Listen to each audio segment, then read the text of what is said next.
Hi guys, what's up? Hope you're doing great and a very happy new year to you all. So today's video that I want to talk about is the first book that I completed this year, and I want to review it and I'm going to tell you what I thought about it. So the book is none other than Bright Young Woman by Jessica Knoll. Well, people say that if the start of the year is good, then it is expected that the rest of the year is also going to be good. Well, if it is held to be true, then my year in books is going to be spectacular, because this book is nothing but spectacular, guys. This book is a very uniquely written book that I have read after a very long time. So let's jump right into it. Bright Young Woman is a story based on real life sorority murders of Florida University and is about America's first serial killer. So, this book is something from a victim's point of view, and it is not from the serial killer's point of view. So this serial killer, who was very notorious during the 1970s, killed a innumerable number of women, and brutally so. But this book is not your regular thriller book where who done it, or it's a psychological thriller. No, it's none of those. You already know who's the killer. You already know like what's the outcome of everything, because it's a real life story that we are reading here. So we know the outcome, that the killer was caught, and then a trial happened, and the killer was finally given death sentence. Okay, so we all know that. So it's not about who done it. It's not any psychological thriller twists which we see generally in these days thriller books. So this book is very much uh, gives the vibe of a fictional literary fiction sort of a vibe, and what I love about this book is this is from the victim's point of view. So this book also did not glorify the crime of the defendant, whose name was also not mentioned, because this book is not about the defendant. This book is not about his crimes, and that what makes it so unique. Um, Not describing the crime scene well enough is what makes it so unique. You don't read details like what happened and then what happened and then this happened. It's not like, scene wise you see that um, thing being played. It's very unique. You have to read it to understand exactly what it is, but it doesn't glorify the crime, which is absolutely amazing. And I absolutely love this point of view of Jessica Knoll, guys. So this book has got multiple timelines. One 1974 timeline you're going to get, another is 1978 timeline that you're going to get, and the last timeline is the present day. So 2021, I think, was the latest timeline. So this book has two victims and their two best friends. So the first victim was Ruth, and Ruth had a best friend called Martina, and Tina was struggling very hard with Ruth's death and wanted to give justice to Ruth. And this serial killer actually escaped prison twice, and therefore after 4 years of Ruth's death, there is this girl called Dennis in Florida University who was brutally murdered in her own sorority house, and her best friend, I think Pamela, yeah, her best friend Pamela, she's also trying to find justice for Dennis. And Pamela is the only person who has seen the killer face to face, who is the literally, eyewitness of who the killer was. So we get multiple timelines over here and multiple point of views, because we see Ruth's point of view of 1974, and then we see Pamela's point of view of 1978, and then we again see Pamela's point of view of the current year, when the book was written. So yeah, those are the point of views and the timelines that you're going to find in this book. Now, apart from the killing and apart from the tragedy that takes place, what I really love about this book is it deals with the struggles, the everyday struggle of these bright young women that they faced during those 1970s. And it is very sad to say, not much have changed.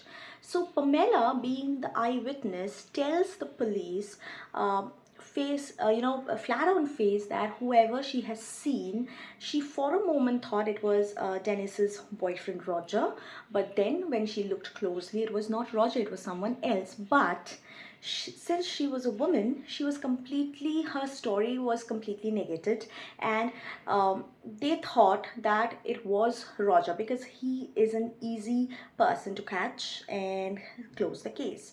And her words were not taken seriously. Her witness point of view was not taken seriously. She was a dicey witness as per the police force, and but she kept on saying that this guy is completely a different guy.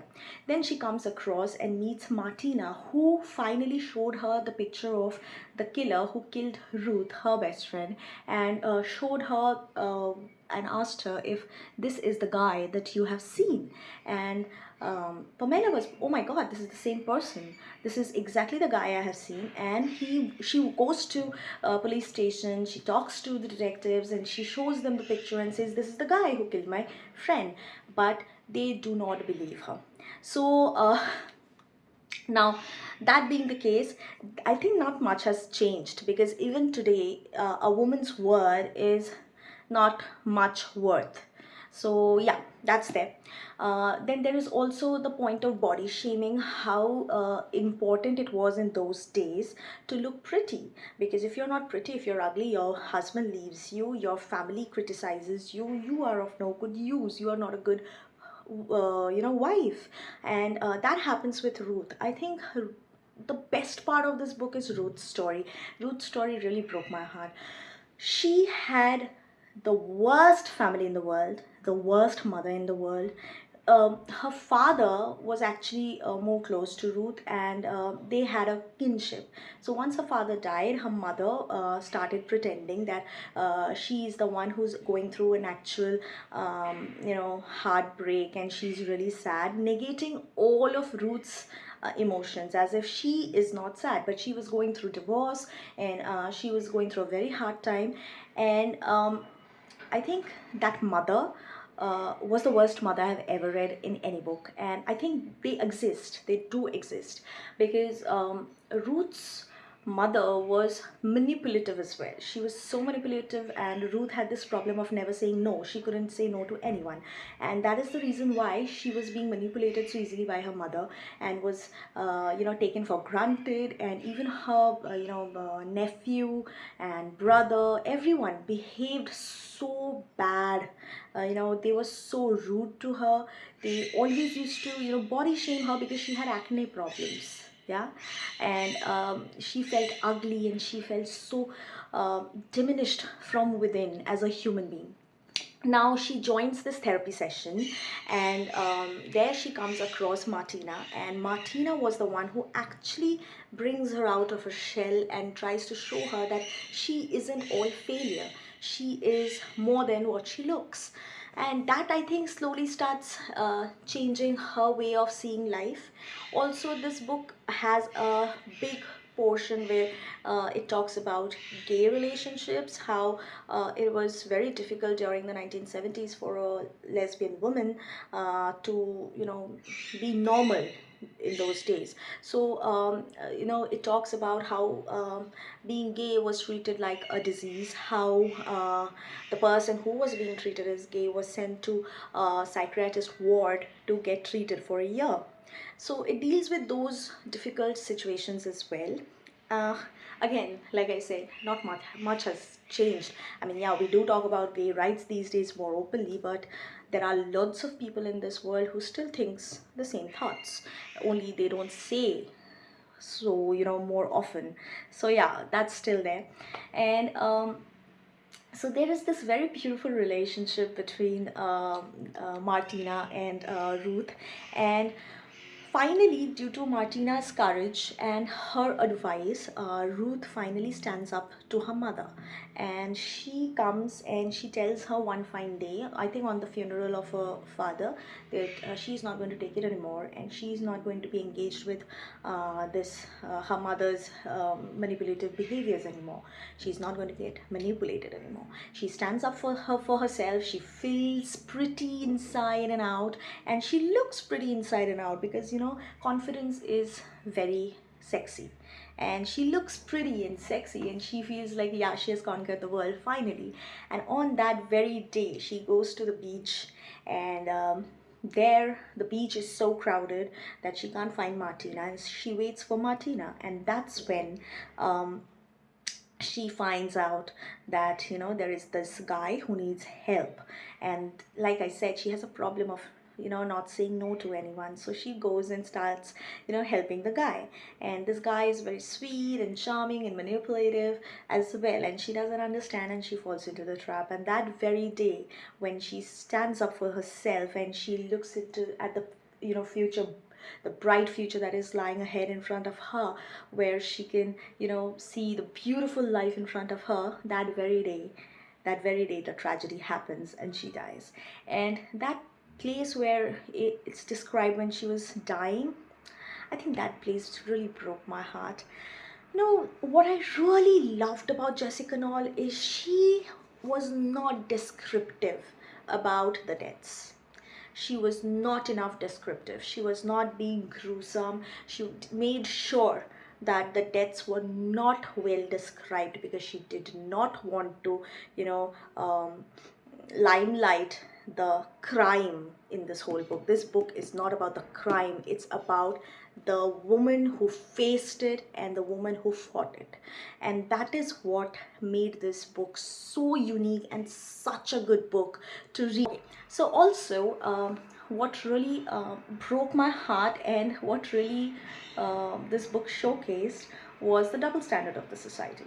So the judge who was actually hearing the case referred to the defendant as a bright young man who had a bright future if he did not ruin it with his notorious crimes. He used to call him partner and young man, bright young man. And the woman who actually saw this guy, who was the eyewitness, Pamela, she was just referred to a very formal ma'am, and that's it.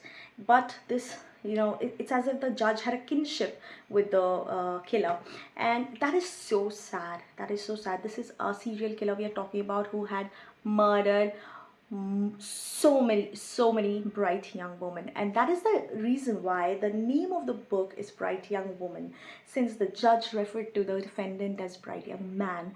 So this is the woman, the point of view of the women, this is the story of the women, and this is the struggle that they faced while bringing this whole notorious bunch of people. Because not only the serial killer killed these girls, the police force, I mean, he escaped twice. The prison. It shows how these whole police department was so stupid that they were so easily manipulated, and they didn't even realize that the defendant left the prison. I mean, how incompatible can you be?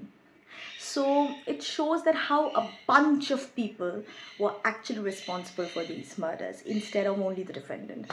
So yeah, I highly recommend this book. If you're looking for fast-paced, cheap thrill crimes, then this is not for you. But if you're looking for a very unique book, guys, a very, very unique thriller, then this is definitely the book for you. Bright Young Woman by Jessica Knoll, and I have given it a 5-star. So yes, the first book of 2024 did receive a 5-star from me. That's it, guys. So I hope I did justice to the book by reviewing it, because this is really a very close to heart book of mine, and I hope you guys read it and love it. All right, bye.